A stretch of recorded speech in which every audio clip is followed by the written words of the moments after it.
నమస్తే అండి, welcome to నేటి మగవా ఛానల్. ఫ్రెండ్స్, చూస్తుండగానే 7 డేస్ డైట్ ప్లాన్లో ఈ రోజు అయితే డే 7 అండి. చాలామంది కామెంట్స్ అయితే చేస్తున్నారు కదా, ఫాస్ట్గా వెయిట్ లాస్ అవ్వాలని. వాళ్ళ కోసం హెల్తీగా ఫాస్ట్గా ఎట్లా వెయిట్ లాస్ అవ్వాలనేది రేపటి వీడియోలో అయితే ఉంటుంది మీకు. సో అలాగే షుగర్ ఉండేవాళ్ళు డైట్ ఎట్లా చేయాలనేది కూడా నేను నెక్స్ట్ అంటే దీని తర్వాత వీడియో అయితే పెడతానండి.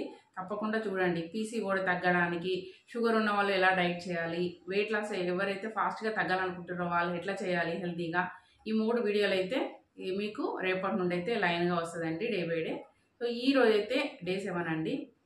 ఈ డైట్ స్టార్ట్ చేయడానికి ముందు నాది 62.45. నేను 71 నుంచి డైట్ అనేది చేస్తున్నా.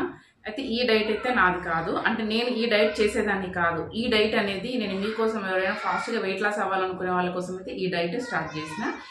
నేను నా ప్రీవియస్ వీడియోస్లో అన్నీ మన ఇంట్లో వాళ్ళు ఏ తింటున్నారో అదే తింటూ వెయిట్ లాస్ వీడియోస్ అయితే పెట్టినానండి. అదే నేను ఇంట్లో వాళ్ళు ఏ తింటున్నారో అదే తింటూ 10 kgs అయితే తగ్గినాను. తర్వాత 62.45 కదా. సో దాని తర్వాత నుంచి ఇప్పుడు ఈ 7 డేస్, ఈ 7 డేస్లో నేను ఎంత తగ్గినా అనేది మీకు అయితే చూపిస్తాను అండి.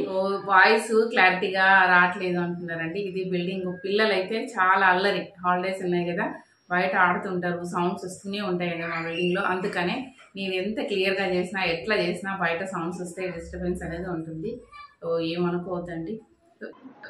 రోజులాగానే వేడినీళ్ళు తాగిన తర్వాత బ్రేక్ఫాస్ట్లో మొలకలు, ఒక జామకాయ తిన్నాను. లంచ్లో వచ్చేసి గోరుచిక్కుడు కూర, అన్నము. సేమ్ ఎంత అన్నం ఎంతనో కూర కూడా అంతే తీసుకున్నాను అండి. సేమ్ క్వాంటిటీ తీసుకొని తిన్నాను. ఇది లంచ్. ఇక మరి ఈవినింగ్ నేను 6 o'clock అయితే ఏం తిన్నా అంటే, ఇది కొబ్బరి బోండా తాగిన అంటే దాని కొబ్బరి, ఇది బోండా తాగడం మీకు చూపించలేదు. తర్వాత 2 జామకాయలు అయితే తిన్నాను. బోండా తాగితే చాలా కొబ్బరి వచ్చిందండి. ఆ కొబ్బరి మీకు ఇందాక చూపించింది. ఇంకా ఈవినింగ్ 6 o'clock నేను 2 జామకాయలు అయితే తినేసిన. అంతే అండి ఈరోజు 7th డేలో. ఇక మార్నింగ్ నేను డ్యూటీకి వెళ్ళిన తర్వాత మా హాస్పిటల్లో వెయిట్ మిషన్లో అయితే వెయిట్ చూపిస్తున్నా అండి. వీడియో మా సిస్టర్, ఇంకొక సిస్టర్ ఉంటుంది కానీ నాతోటి జాబ్ చేసే సిస్టర్, ఆ సిస్టర్ అయితే వీడియో తీస్తుంది. ఇంకా చూడండి, నేనైతే వెయిట్ చెక్ చేసుకుంటున్నా. 0 మీదనే ఉందండి. మీరు డౌట్ అయితే పడద్దు, ఇలాంటి డౌట్. ఇక చూడండి 59 అండి నా వెయిట్ వచ్చేసి. మాన్యువల్ మిషన్ అనగానే తప్పు ఉంటుందేమో, 0కు సెట్ చేయలేదేమో అనుకుంటారు కానీ 0కు సెట్ చేసిన తర్వాతనే మీకు చూపిస్తున్నా. మీరు చూడండి, నేను దిగిన తర్వాత కూడా ఎంత ఉందో ఇక్కడ చూడండి. కరెక్ట్గా 0 మీద ఉంది. నేను దిగేసిన ఇప్పుడే. ఇంకా ఎందుకు మీకు మాన్యువల్ మీద చూపించిన అంటే, నేను ఉదయం లేవగానే మీకు వెయిట్ చూపిద్దామని వెయిట్ చెక్ చేసుకుంటే మిషన్ అనేది ఆన్ అయితే లేదండి, నా కర్మ కొద్దీ. అదేంటో నిన్నగాక మొన్న కూడా వెయిట్ చెక్ చేసుకున్నా, బాగానే ఉంది. అదేంటో కరెక్ట్గా ఈరోజే నా మిషన్ ఆల్రెడీ ఇది పాడైన ఉండే అండి, సెల్ కాదు. ఇది తుప్పు పట్టింది చాలా రోజులు. మా ఆయన ఎక్కడో పెట్టేసింది, దాని మూలలో తుప్పు పట్టిన ఉండే. దీన్ని నేను 3 నెలల క్రితం బాగా చేయించుకున్నా, చాలా కష్టం మీద.